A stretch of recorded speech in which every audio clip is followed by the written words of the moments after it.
Question 1. What will affect your vehicle's stopping distance?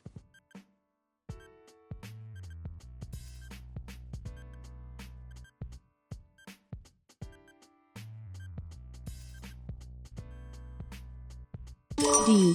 The condition of the tires.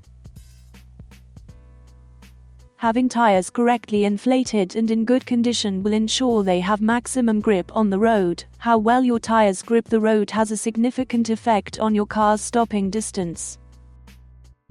Question 2. You've been involved in an argument that's made you feel angry.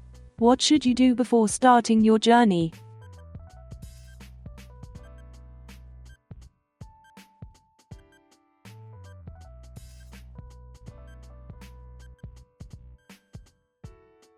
D. Calm down. If you're feeling upset or angry, you'll find it much more difficult to concentrate on your driving. You should wait until you've calmed down before starting a journey. Question 3. You're turning right from a main road into a side road. There's no oncoming traffic. What should you do if pedestrians are standing on the pavement waiting to cross the side road?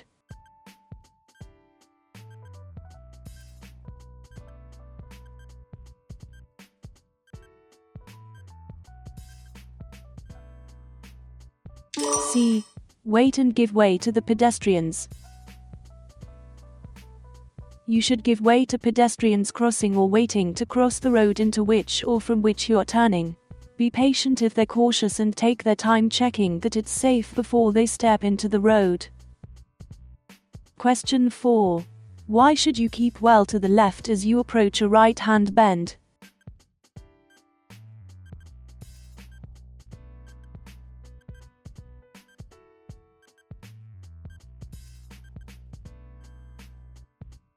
A. To improve your view of the road. Keeping to the left as you approach right-hand bends will give you an earlier view around the bend and enable you to see any hazards sooner. It also reduces the risk of collision with any oncoming vehicle that may have drifted over the center line while taking the bend. Question 5. What requires extra care when you're driving or riding in windy conditions?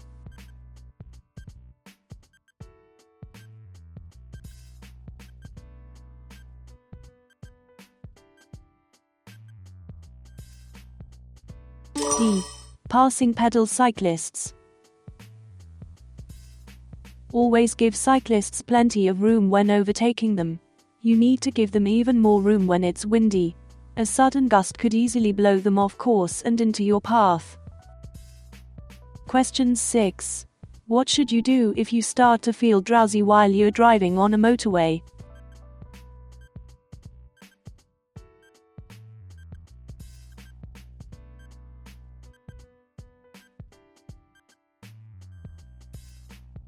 B. Open a window and stop as soon as it's safe and legal. Never stop on the hard shoulder to rest. If there's no service area for several miles, leave the motorway at the next exit and find somewhere safe and legal to pull over. Question 7. You're parked on the road at night. When must you use parking lights?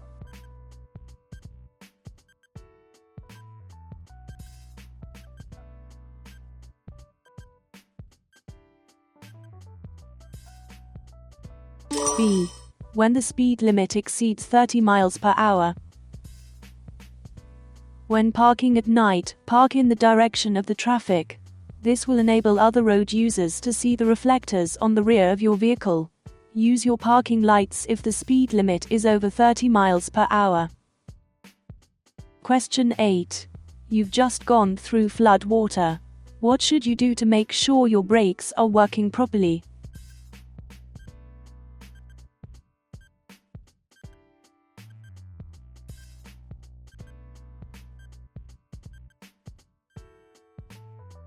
B. Go slowly while gently applying the brakes. Water on the brakes will act as a lubricant, causing them to work less efficiently. Using the brakes lightly as you go along will quickly dry them out. Question 9. When may you drive without wearing your seat belt?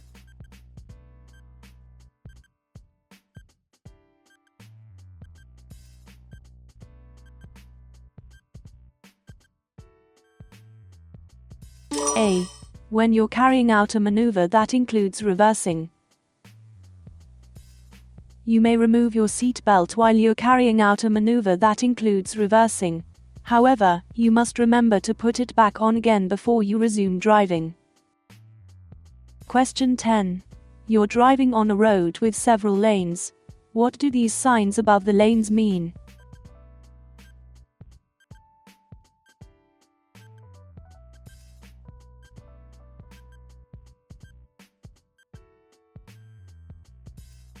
B. The 2 left lanes are open. On some busy roads, lane control signals are used to vary the number of lanes available to give priority to the main traffic flow. A green arrow indicates that the lane is available to traffic facing the signal. A white diagonal arrow means that the lane is closed ahead and traffic should move to the next lane on the left. A red cross means that the lane is closed to traffic facing the signal. Question 11. You're approaching this roundabout. What should you do when a cyclist is keeping to the left while signaling to turn right?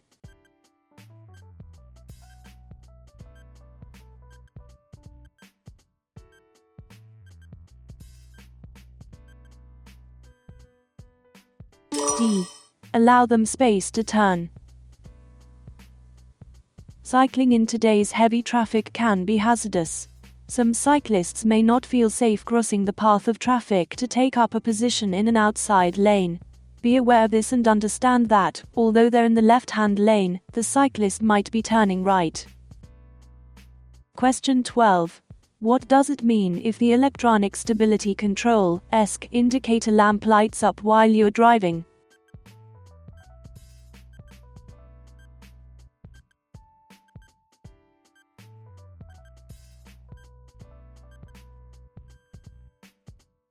A. The ESC system has activated. ESC is a computer-controlled technology that detects reduced traction and automatically makes corrective adjustments to prevent loss of control. The ESC lamp comes on to alert the driver that the system has activated and the car is approaching its handling limits. It's a powerful driver aid, but it cannot save a car once its traction limits have been exceeded. Question 13. What's covered by third-party insurance?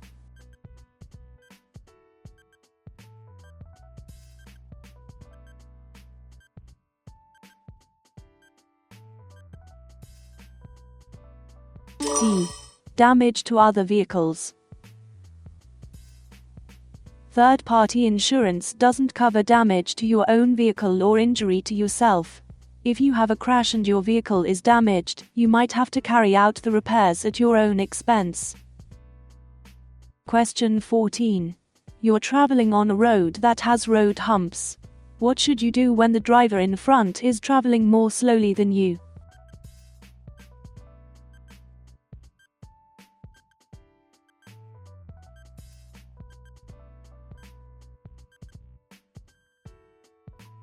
D. Slow down and stay behind. Be patient and stay behind the car in front. You shouldn't normally overtake other vehicles in areas subject to traffic calming. If you overtake here, you may easily exceed the speed limit, defeating the purpose of the traffic calming measures. Question 15. Tell me how you would check that the headlights and tail lights are working. No need to exit vehicle.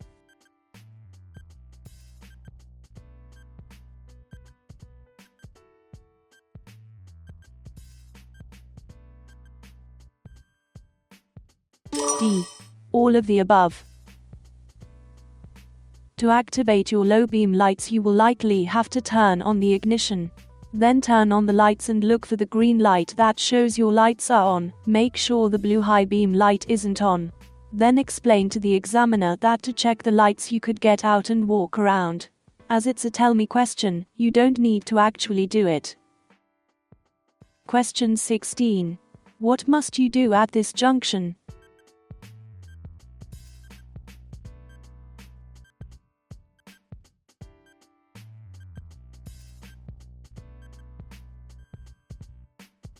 A. Stop behind the line, then edge forward to see clearly. The stop sign has been put here because the view into the main road is poor. You must stop because it won't be possible to take proper observation while you're moving. Question 17. What restrictions apply if you're towing a trailer on a 3-lane motorway?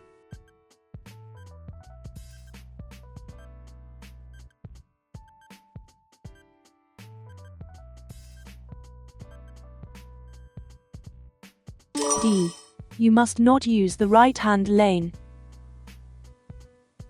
The motorway regulations for towing a trailer state that you must not use the right-hand lane of a 3-lane motorway, unless directed to do so, for example, at roadworks or due to a lane closure exceed 60 miles per hour.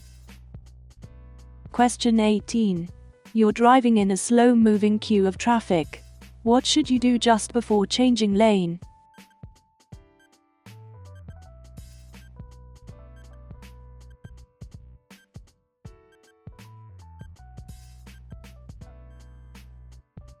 B. Look for motorcyclists filtering through the traffic. In queuing traffic, motorcyclists could be passing you on either side. Use your mirrors and check your blind area before changing lanes or changing direction. Question 19. What should you do when you see these horse riders in front?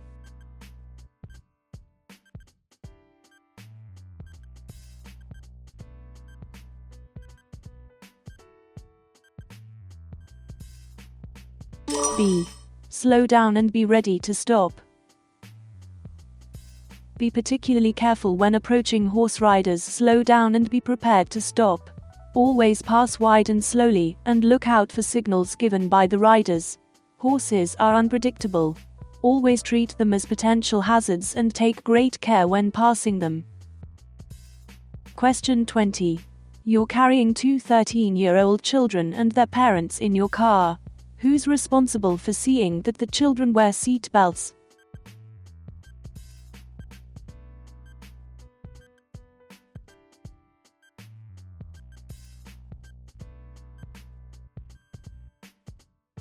B. You, the driver. Seat belts save lives and reduce the risk of injury. If you're carrying passengers under 14 years old, it's your responsibility as the driver to ensure that their seat belts are fastened or they're seated in an approved child restraint. Question 21. You have to arrive on time for an appointment. How should you plan for the journey?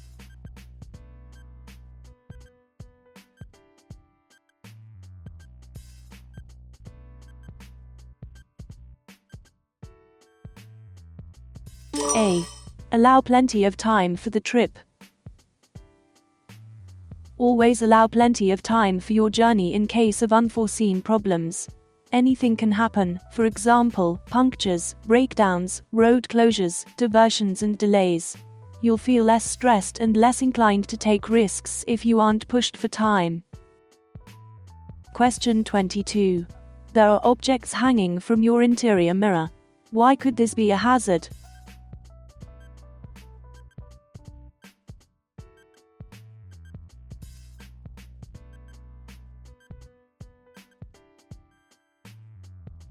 A. Your view could be obstructed. Ensure that you can see clearly through the windscreen of your vehicle. Stickers or hanging objects could obstruct your view or draw your attention away from the road. Question 23. What should you be prepared to do in this situation?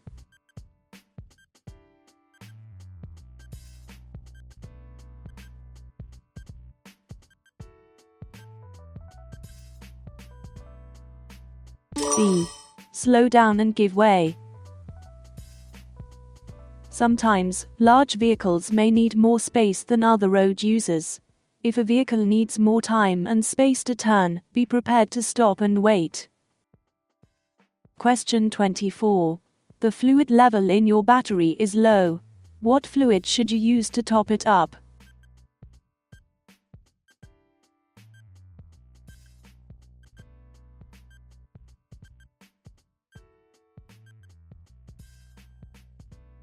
B.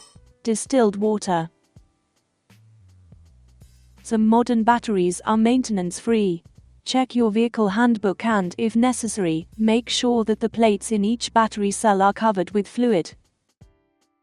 Question 25. You're driving a vehicle that has anti-lock brakes. How should you apply the foot brake when you need to stop in an emergency?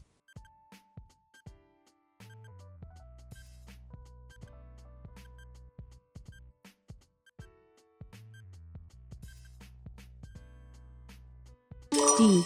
Rapidly and firmly.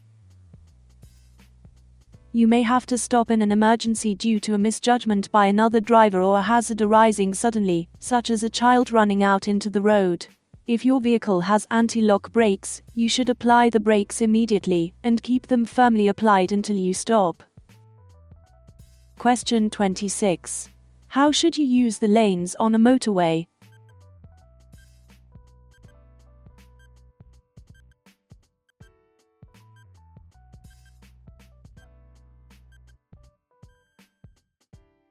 B. Keep to the left-hand lane unless you're overtaking. You should normally travel in the left-hand lane unless you're overtaking a slower-moving vehicle. When you've finished overtaking, move back into the left-hand lane, but don't cut across in front of the vehicle that you've overtaken. Question 27. Which is the most vulnerable road user?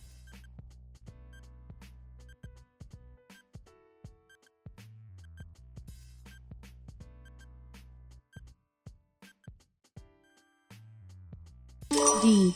Motorcyclist. Pedestrians and riders on two wheels can be harder to see than other road users. Make sure you look for them, especially at junctions. Effective observation, coupled with appropriate action, can save lives. Question 28. What's the main benefit of driving a four-wheel drive vehicle?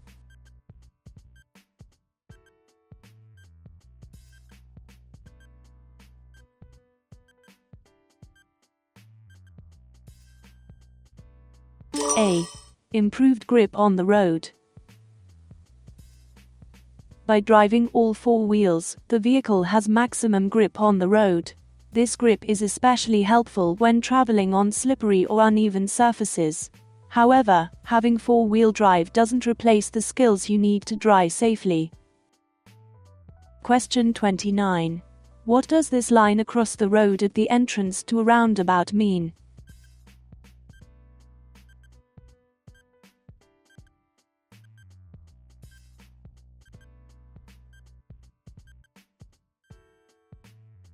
A.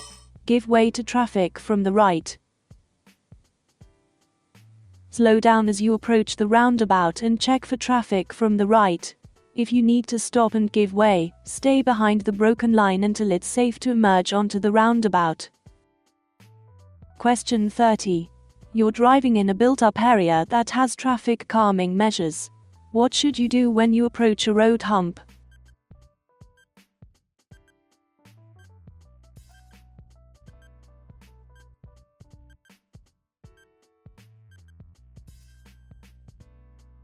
C. Check your mirror and slow down.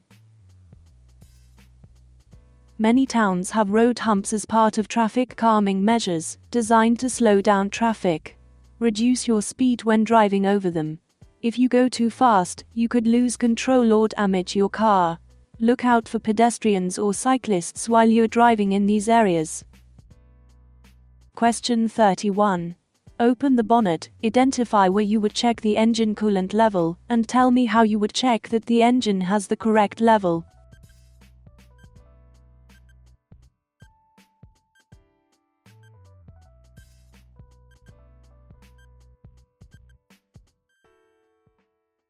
B. Identify the engine coolant reservoir. D. Check the fluid is between the max and min level on the reservoir. The engine should be off. Once you have found the reservoir, look for the right type of cap. Simply read the level from the side. You shouldn't need to open the cap. There is no dipstick in it. Question 32. What will be affected if the road surface becomes soft in very hot weather?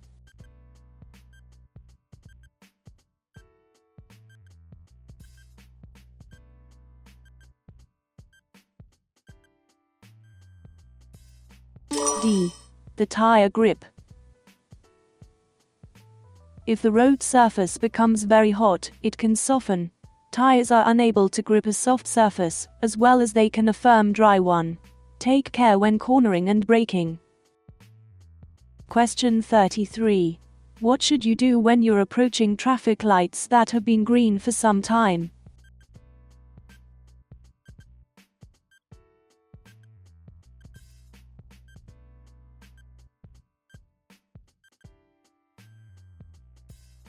C. Be ready to stop. The longer traffic lights have been green, the sooner they'll change. Allow for this as you approach traffic lights that you know have been green for a while. They're likely to change soon, so you should be prepared to stop. Question 34. What's the first thing you must do if you have a collision while you're driving your car?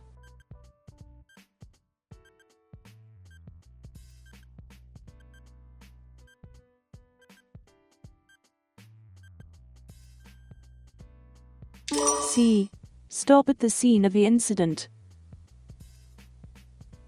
If you're in a collision that causes damage or injury to any other person, vehicle, animal or property, by law you must stop. Give your name, the vehicle owner's name and address, and the vehicle's registration number to anyone who has reasonable grounds for requesting them. Question 35. What can people who live or work in towns and cities do to help reduce urban pollution levels?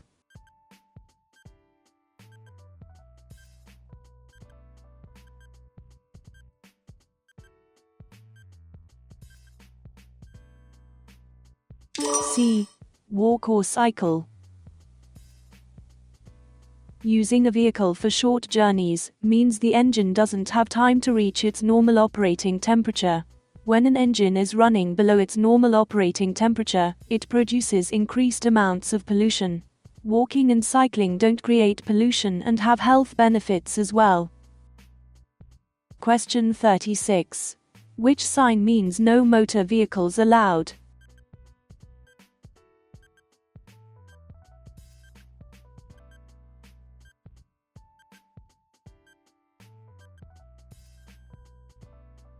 B. This sign is used to enable pedestrians to walk free from traffic. It's often found in shopping areas. Question 37. You arrive at the scene of a motorcycle crash. No other vehicle is involved. The rider is unconscious and lying in the middle of the road. What's the first thing you should do at the scene?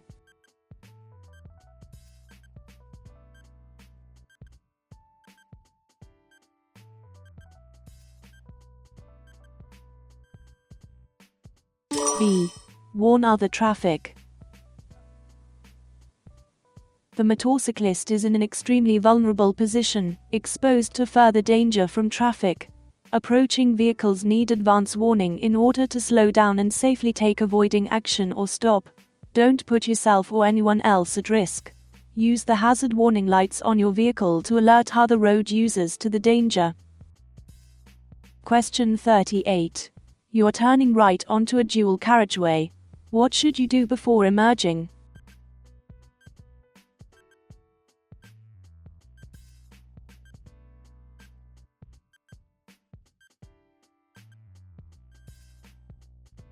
C. Check that the central reservation is wide enough for your vehicle. Before emerging right onto a dual carriageway, make sure that the central reservation is deep enough to protect your vehicle. If it isn't, you should treat the dual carriageway as one road and check that it's clear in both directions before pulling out. Neglecting to do this could place part or all of your vehicle in the path of approaching traffic and cause a collision. Question 39. You're traveling on the motorway. How can you lower the risk of a collision when the vehicle behind is following too closely?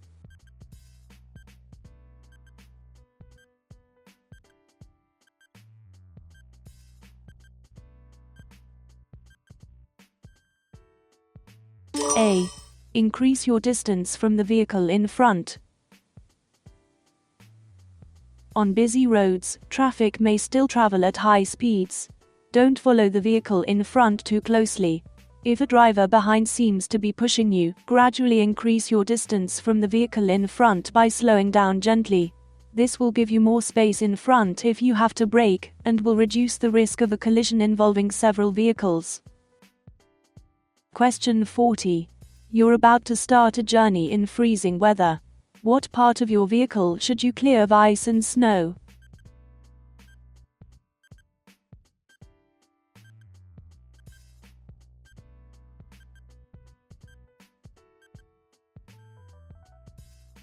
B. The windows. Driving in bad weather increases your risk of having a collision. If you absolutely have to travel, clear your lights, mirrors, number plates and windows of any snow or ice, so that you can see and be seen. Question 41. What type of vehicle uses an amber flashing beacon on a dual carriageway?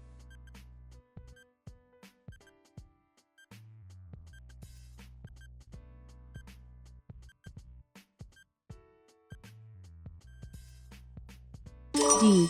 A tractor.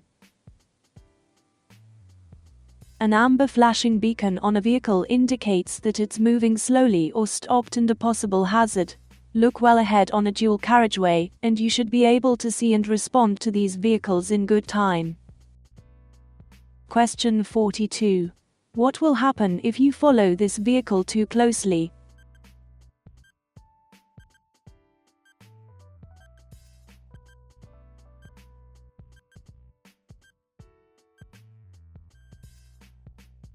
D. Your view ahead will be reduced. Staying back will increase your view of the road ahead. This will help you to see any hazards that might occur and give you more time to react. Question 43. How should a load be carried on your roof rack?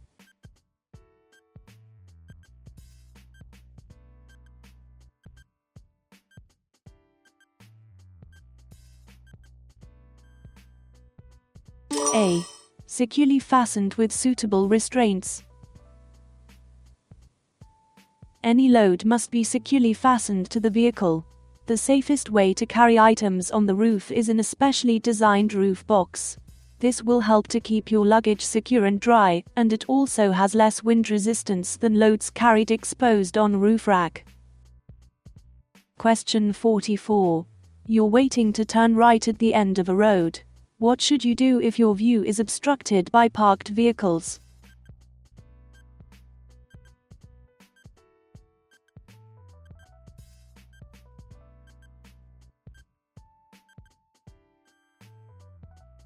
A.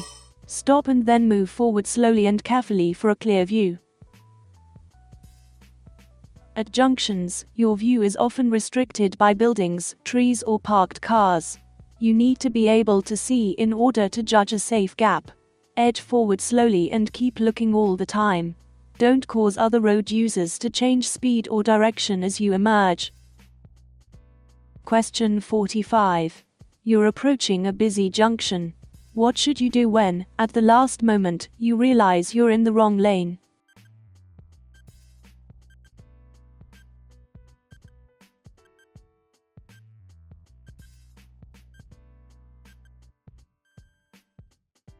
A. Continue in that lane. There are times when road markings are obscured by queuing traffic, or you're unsure which lane to use. If, at the last moment, you find you're in the wrong lane, don't cut across or bully other drivers to let you in. Follow the lane you're in and find somewhere safe to turn around and rejoin your route. Question 46. You're traveling in the left-hand lane of a 3-lane motorway. How should you react to traffic joining from a slip road?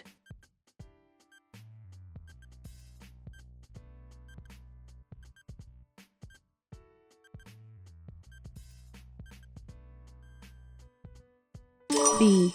Adjust your speed or change lane if you can do so safely. Plan well ahead when approaching a slip road. If you see traffic joining the motorway, be prepared to adjust your speed or move to another lane if it's safe to do so. This can help the flow of traffic joining the motorway, especially at peak times. Question 47. What must you do when you hitch a trailer to a towing vehicle?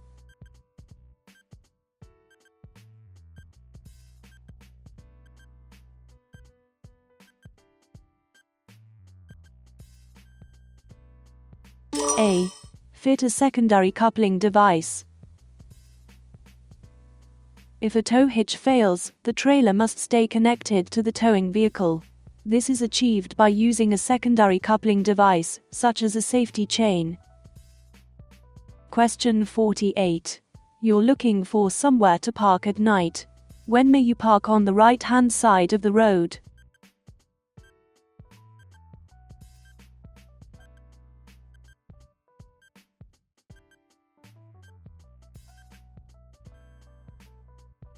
A. When you're in a one-way street. Red rear reflectors show up when headlights shine on them. These are useful when you're parked at night, but they'll only reflect if you park in the same direction as the traffic flow. Normally you should park on the left, but in a one-way street you may also park on the right-hand side of the road. Question 49. At an incident, someone is unconscious and you want to help. What would be the first thing to check?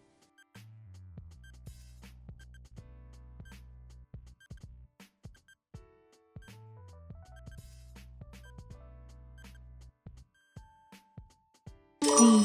Whether the airway is open. Remember this procedure by saying DRABC. This stands for danger, response, airway, breathing, circulation. Give whatever first aid you can and stay with the injured person until a medical professional takes over. Question 50. Why should you check for motorcyclists just before turning right into a side road?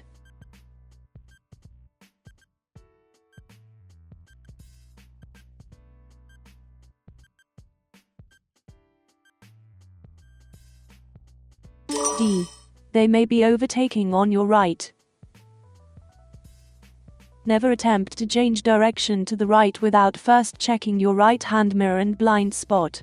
A motorcyclist might not have seen your signal and could be hidden by other traffic. This observation should become a matter of routine.